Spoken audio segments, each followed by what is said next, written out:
Good evening, everybody. It's 7 o'clock, so I think we will make a start. Welcome to this meeting of Clean and Green. It's my first time in the chair, having been Barry's left-hand man for a little while, so I'm looking forward to it.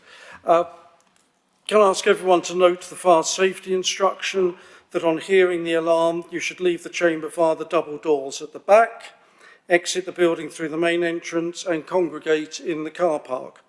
Also, please switch off your mobile phones and turn any other electronic devices being used to silent.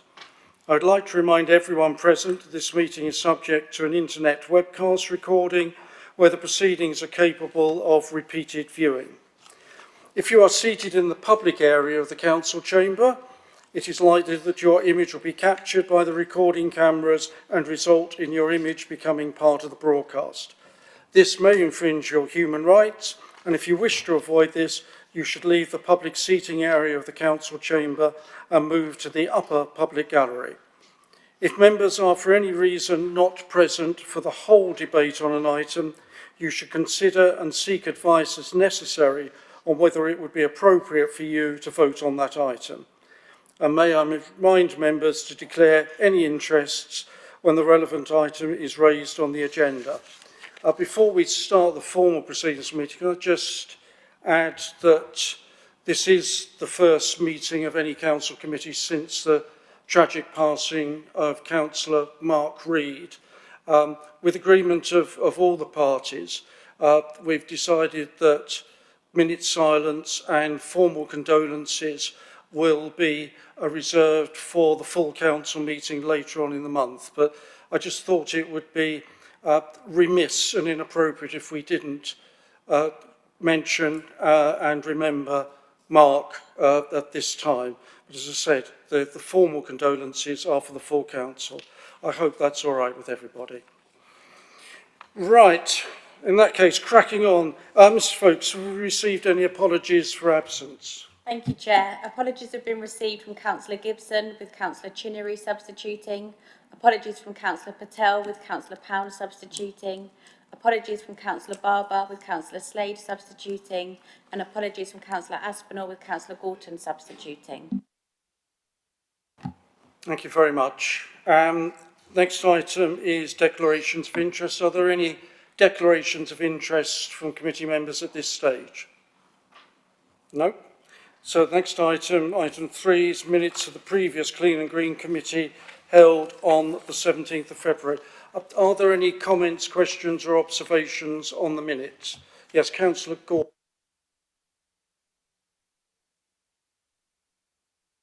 I ought to know by now. Thank you, Chair. Minute 429, Thames Chase Tree Planting Partnership.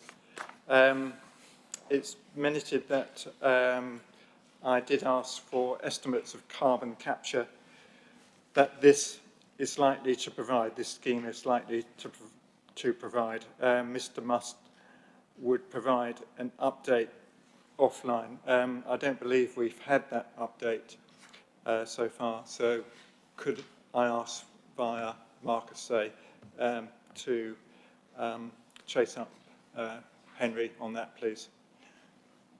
Thank you. Yeah, thank you very much for raising that. It's important that when these things are minuted and actions are there, that they are followed up. So I'm grateful for you highlighting that. Anyone got any other comments on the minutes, or are you happy for me to approve them? Thank you. Just here.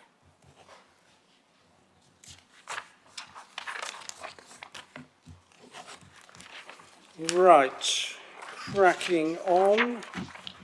Then item 4 is the Chair's update. This is on the agenda. It starts on page 13. I have one update and one comment. The update is on the second item, discussions with Network Rail. It wouldn't be a Clean and Green meeting if we didn't have an item on pigeons. I'm delighted to say we have made some progress. Just as it says there, I did meet on site with some of the people from Network Rail that have some responsibility for these things. They have now come back to us at the end of last week saying that they do agree that they need to improve the gridding underneath the bridge, the two bridges over the over Hutton Road in particular. The ones in Alexander Lane seem fine, and that they're going to do this at some stage, quote, after the nesting season. So we've asked them for precise details of what they are going to do, when they're going to do it, and I have also informed Amy, the lady who has taken a great interest in the welfare of the pigeons, that we have had this update and that we are asking for further information.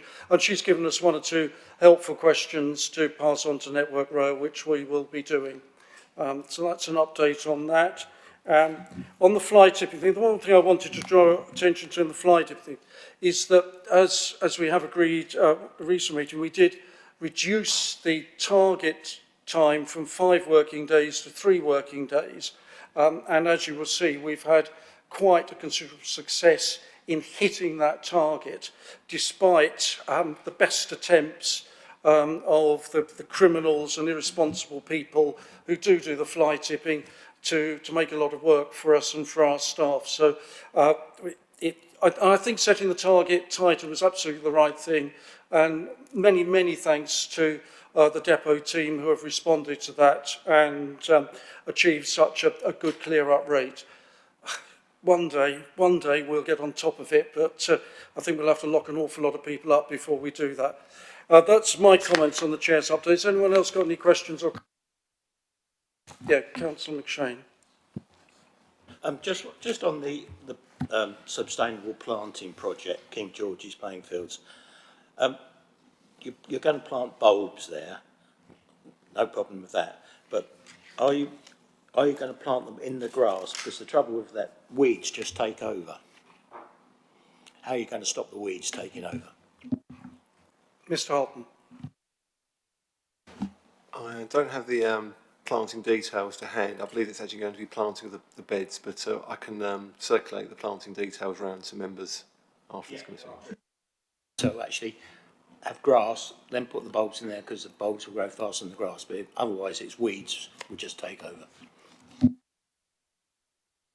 I think we saw Councillor Chinnery next. Thank you, Chair. Firstly, I echo your thanks to the officers at the depot on fly tipping. As a Hutton East Ward councillor, I'm noticing fly tips are being sorted much quicker than they were a year ago when I first became a councillor, and it is really, really appreciated. And then I just have a couple of questions on the pigeon. Actually, just one question on the pigeon item. I just wanted to know how many times the fire brigade has attended that site because of the pigeons, because that is a horrible place for traffic as it is, and having to have fire engines there, you know, for an amount of time sorting out the pigeons is not ideal. So I just wanted to know how many times has that had to happen. But thank you. Mr. Ellis, do you have an answer to that? I'm aware of twice. There may have been other occasions where we haven't been informed or made aware.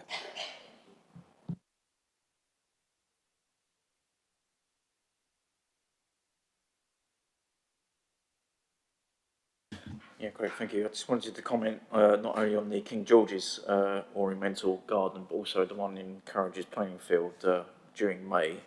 It was a very colourful display of flowers, and I don't know if it's us that does it, but it was, if it is, well done to us, because it's a pretty spectacular display of colour. And for 4 weeks it looks pretty good, but after that it's bare for a while, and I was just wondering whether the new sustainable planting project will have some longevity in the kind of plants that we, the kind of flowers that we plant, whether it will be longer than the 4 weeks, essentially.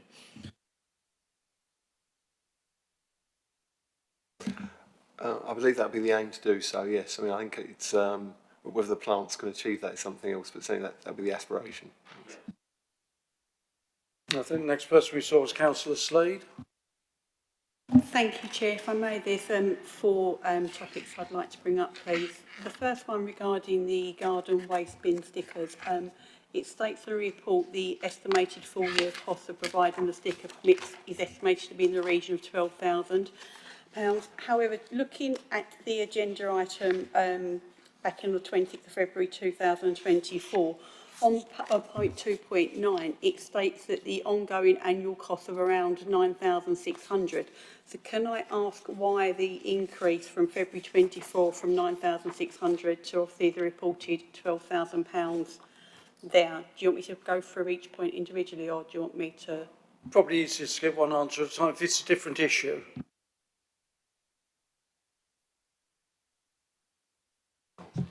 Yeah, so the it's a cost per sticker, and as you'll see, the customer numbers have increased, so the costs will also increase. That would have been based on the existing customer as we understood it to be at that time. Thank you, Chair. Then just going on to with Network Rail, I think it's one obviously worth mentioning that obviously Greater Anglia become nationalised on the 12th of October, so obviously that line will obviously be run by the government at the time from that point. Just with regards to with the pigeons, I know that we've been going out twice a week to clear the mess. That's obviously at quite a substantial cost to the borough. Are we going to pass those cleaning costs on to Network Rail? Mr. Ellis, Mr. Houghton? No, that wasn't intention to do so. I mean, it's unfortunately it's just part and parcel of clearing the highway. I'll just add to that. When Mr. Ellis and myself met William Stewart from Network Rail, we did point out to him that the mess that was being created because of the inadequate gridding under the bridge was costing our council taxpayers money. So we've left him in no doubt that we're not very happy with having to put that intensive cleaning in place. But it's a commitment we have to make, because otherwise it's a very unpleasant experience walking under those bridges. Thank you, Chair. I mean, I still personally think the cost should be passed on, but I'm grateful that you brought that point up. Regarding the pesticide trail, I can see that obviously we're using this foam stream. I've done some research on that today, and I see that we need to use obviously hot water for that. I'm just concerned about acetic acid. It is vinegar, so I understand about the due of the hazard rating, but obviously acetic acid is in an awful lot of the cleaning products that we use. Like, we use it in our food, so I do think that sometimes we just need to be a little bit careful with our wording there, and that's my only point on that one. And then with regards to the fly tipping, I saw in the local press that Basildon Council had revealed in April that more than 1,000 fly tips had been cleared in 1 month, and they dished out 172 fines. Are we currently enforcing on any of the fly tips that we're clearing at the moment? I think the short answer is yes. Unfortunately, the information isn't in here, but we can. I mean, normally that be circulated around. But yes, we do so when we can.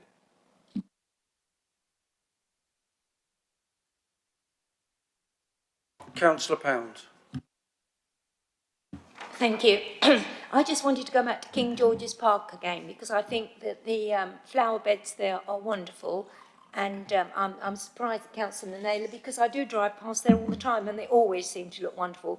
They've appeared in lots of magazines on Essex, and I just don't want this all to become a rewilding, because everywhere we're rewilding it looks scruffy, untidy, and completely sort of deteriorates the area. So I know about the biodiversity, I know about the bees and the butterflies, but I came in from my garden this evening, which hasn't been rewilded, and there are butterflies and bees everywhere. Geraniums are excellent. So I just wanted to make that point. Don't let this become a scruffy flower bed after all the magnificent displays we've had there.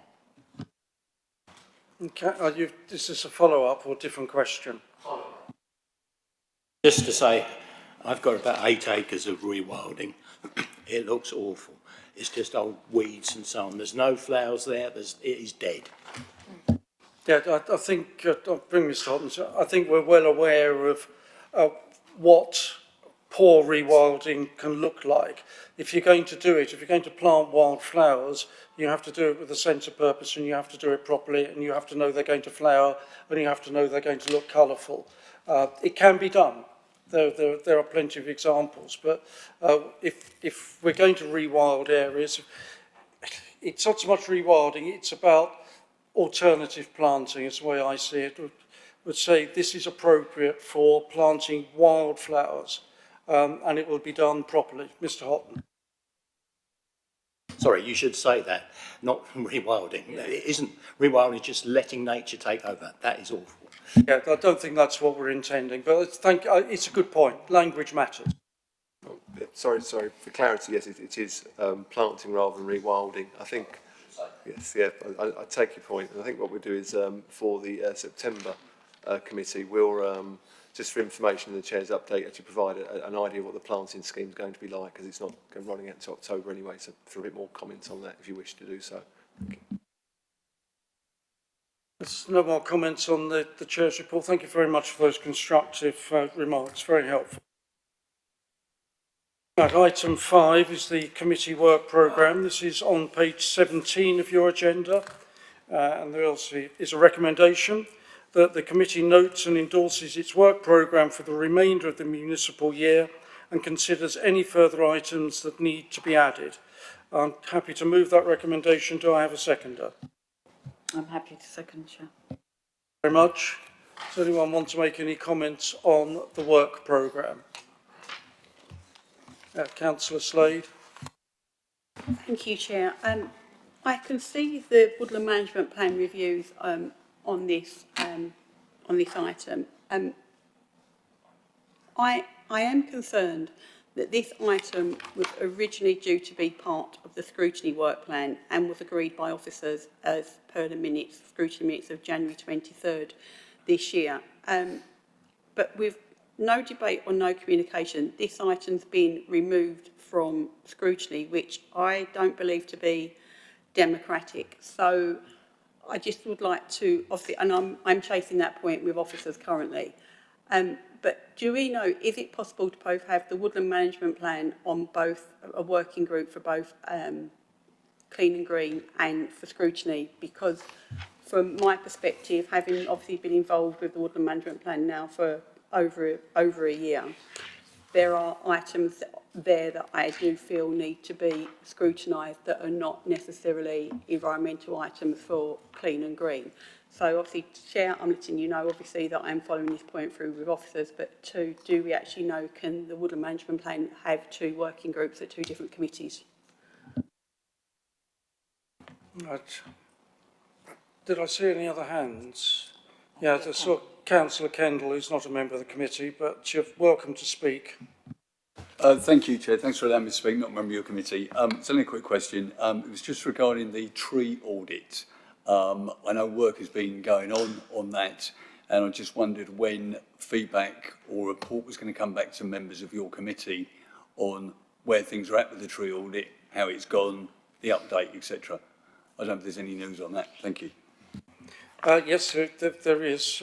Mr. Houghton may have some hard numbers to put against. I haven't got them on top of my head. We have audited several thousand trees, most all the ones in the public spaces and parks, to a very high standard. And my intention was, or is, that will be reported to the Tree Management Working Group at its first meeting so that we can look at in detail. Just to pick up Councillor Slade's point, as far as I'm concerned, I want the working group that comes out of Clean and Green to be a tree management working group, so it's looking at all trees, not just woodland trees, and that it's about looking at how we manage all of that in the future, is going ahead. What has happened in the past, that I think is a separate set of issues. It isn't one for Clean and Green. I don't think there's any reason for us in Clean and Green not to have our working group and get on with proactively managing all of our trees in the future. We're very happy that the trees in all our public spaces, and I'll say this because obviously there was this terrible incident, tragic incident in Chalkwell. All the trees in our public space have been audited are safe. We don't have anything that is propped up in the way that has been reported that the tree in Chalkwell was propped up, and we do take action promptly when we think any tree is dangerous. I think, Mr. Houghton, I think there's one on the Hartswood Golf Course, and there's an oak tree that's got a split in the trunk that we've picked up earlier this month, before the Chalkwell incident as it happens, and that we're going to be coppicing that tree, and we may already have done it, to make sure that it is safe and sustainable in the future. Thank you, Chair. So I fully acknowledge your points, but obviously, just that you know, and I understand where you're coming from about all trees, but the woodland management plan is a separate plan from 2018 that manages woodland. So for your working group, you may need to add, obviously, woodland urban trees, because obviously that working group implies that it's the woodland management plan. So thank you for the clarity there. To come back to Councillor Kendall raises an excellent point, because from the Clean and Green Committee from the 11th December 2023, recommendation 2 was to allocate an additional £115,000 over a 2-year period to undertake a survey of the council tree stock. So I think obviously it's important that we do get an answer to Councillor Kendall's questions, considering the substantial sum of money that was allocated and the time frame to undertake that survey of the tree stock. And if you're correct about the oak tree on the golf course, just to make you aware, that is an exceptionally rare oak tree, and it's actually a veteran tree, and it's a cross of 2 different oaks. So that is, obviously I understand about the crack and the safety, but that is a tree that maybe you may need to call in the Asian Tree Forum, because that is an exceptionally rare and exceptionally old oak. Can I just make a comment on that? My understanding is, and then obviously we've got to wait until the Health and Safety Executives reported on the Chalkwell incident, but it is perhaps an example of getting too protective of veteran trees and trying to protect them when they're no longer safe. And that is a trap that we've got to be careful not to fall into. So I take your point, but I think that there is a balance to be struck. Mr. Houghton, can you update us on the numbers? Sorry, so to be clear, the tree audit has a number of stages. The first one is to actually map out the extent of our ownership of trees, and that was done successfully. Then there's a QTRA, I think we've heard that mentioned a few times, Quantified Tree Risk Assessment, which is undertaken, which then maps out the potential risk of those areas, so that they're zoned. And so both of those parts have been completed. What we're going through now is a survey of each of those areas. So we're going through the high-risk ones first, which have now been completed. We map those out, and so you'll look through an area to map out individual trees. So I think it's just over 2,300 trees have now been mapped individually on a sort of a system, and that's within various formats. We then expect this to be completed by September. So we expect this September to have this completed on track. And so what we should hopefully then do is come back into Clean and Green and probably say that this is the resource we're required to manage those going forward. But we are sort of we're sort of certainly on track to do so, and perhaps we'll make a note to present the software and how we actually manage the stock at the next committee if that's useful. I think that would be very useful. I'm sure members welcome that. Yeah. Councillor Naylor.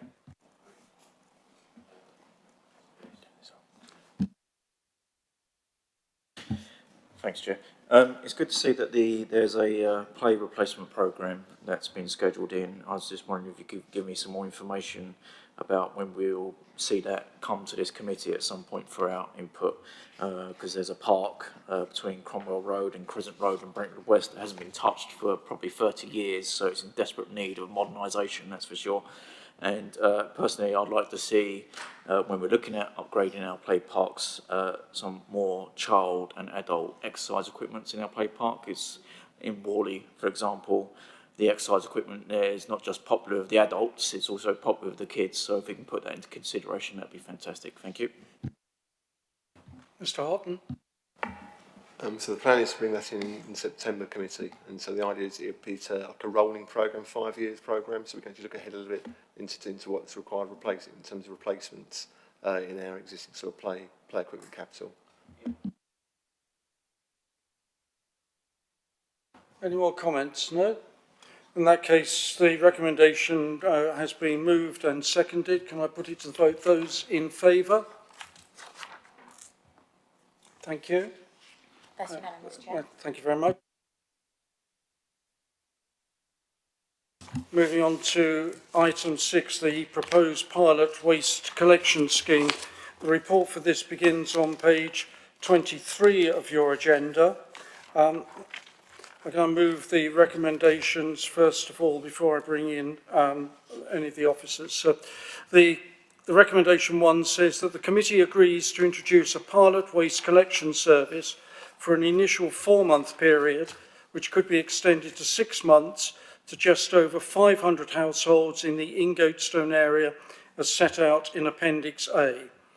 The trial service will consist of residual waste and 180-litre wheeled bin collected fortnightly, paper and card in single-use sacks collected fortnightly, cans and plastics in single-use sacks collected fortnightly.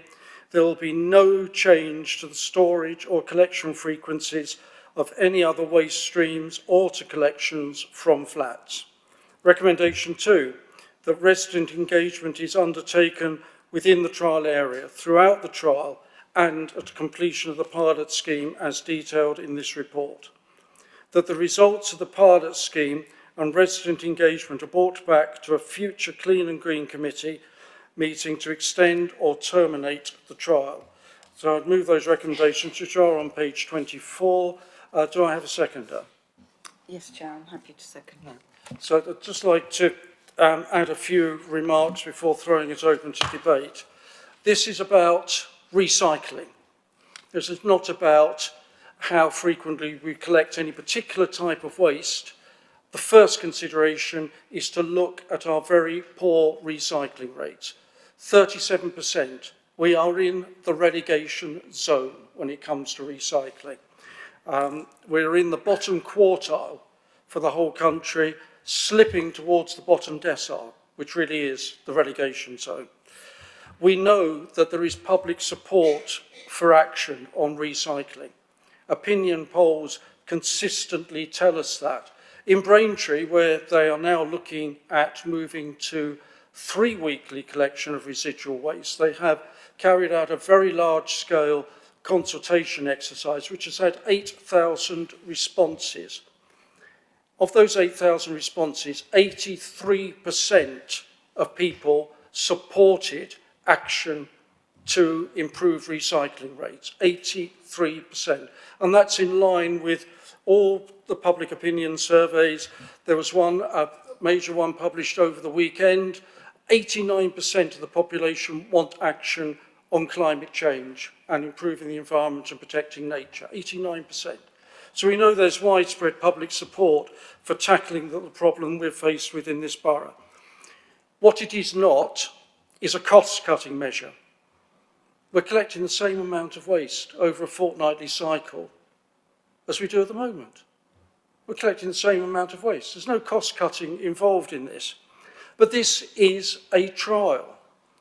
And it's part of what we've said we would do all along with this, which is to make decisions led by the data. We want good quality data. The best way of getting that is actually to try something we know all the modelling tells us will be better. And that's what we're doing. And what will happen if the trial is successful?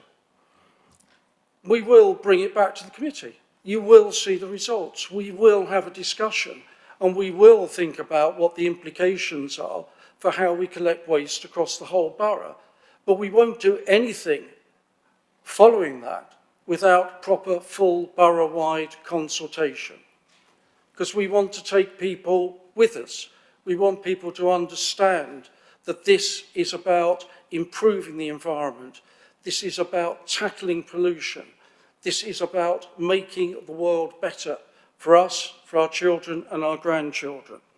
Now, Some of the key decisions we've made have been through the working group, but a few things have changed a little bit since the last meeting. What are we doing? We're collecting, as it says in the recommendations, residual waste fortnightly in a wheeled bin that will be delivered